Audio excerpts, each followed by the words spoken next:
அப்பவும் இப்பவும் எப்பவும் சென்னை அதிரடி கலெக்ஷன் சரவெடி செலிப்ரேஷன்.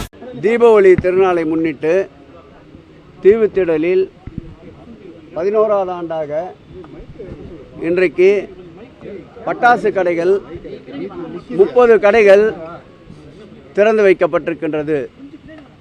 இந்த கடைகளில் சுமார் 20 கோடி ரூபாய் அளவிற்கு வியாபாரம் நடைபெறும் என்று எதிர்பார்க்கப்படுகிறது. கிட்டத்தட்ட 1000க்கும் மேற்பட்ட தொழிலாளர் நண்பர்கள் மற்றும் 30 கடைகளில் பங்குதாரர்களாக இருக்கின்ற 100க்கும் மேற்பட்ட முதலாளிகள் இந்த பட்டாசு கடைகளால் அவர்களுடைய வாழ்வாதாரம் சிறக்கும் என்று நம்புகின்றோம். இன்றைக்கு துவக்கப்பட்டிருக்கிற இந்த பட்டாசு கடை தீபாவளி முடிந்து ஒரு நாட்களோடு இந்த பட்டாசு வியாபாரம் நிறைவு பெறும். ஆகவே இந்த பட்டாசு வியாபாரம் செய்கின்ற வியாபாரிகளுக்கும் தொழிலாளர்களுக்கும் போதிய பாதுகாப்பும் அவர்களுக்கு உண்டான அடிப்படை தேவைகள் கழிப்பிட வசதி, குடிநீர் வசதிகள் போன்றவையும் நிச்சயமாக ஏற்படுத்தி தரப்படும் என்பதை மனமகிழ்ச்சியோடு தெரிவித்துக் கொள்கிறேன். இந்த ஆண்டு இந்த பட்டாசு கடைகள் முன்கூட்டியே அமைப்பதற்கும் பட்டாசு கடைகளுடைய வியாபாரத்தை இன்றைக்கே துவக்குவதற்கும் அரசு பேருதவியாக இருந்தது என்பதை இந்த வியாபார பெருமக்கள் மகிழ்ச்சியோடு கூறுவது எங்களுக்கு மகிழ்ச்சியை ஏற்படுத்துகிறது.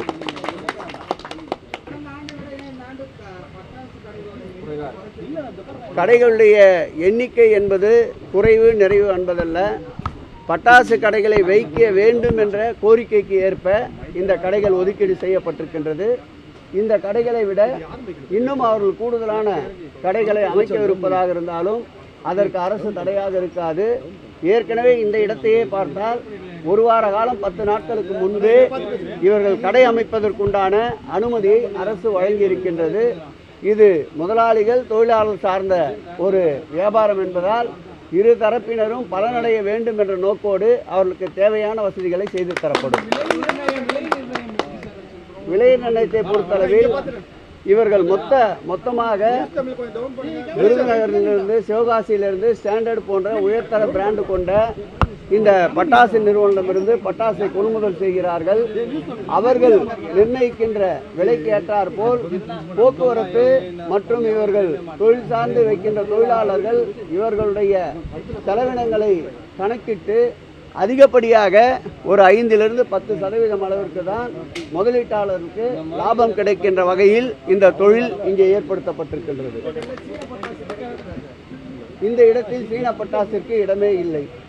இது வெறும் சிவகாசி விருதுநகர் பட்டாசுக்கு பெயர் போன தமிழ்நாட்டினுடைய பட்டாசுகள் தான் இங்கே வியாபாரத்திற்கு எடுத்துக் கொள்ளப்படுகின்றன. அப்பவும் இப்பவும் எப்பவும் சென்னை அதிரடி கலெக்ஷன் சரவெடி செலிப்ரேஷன்.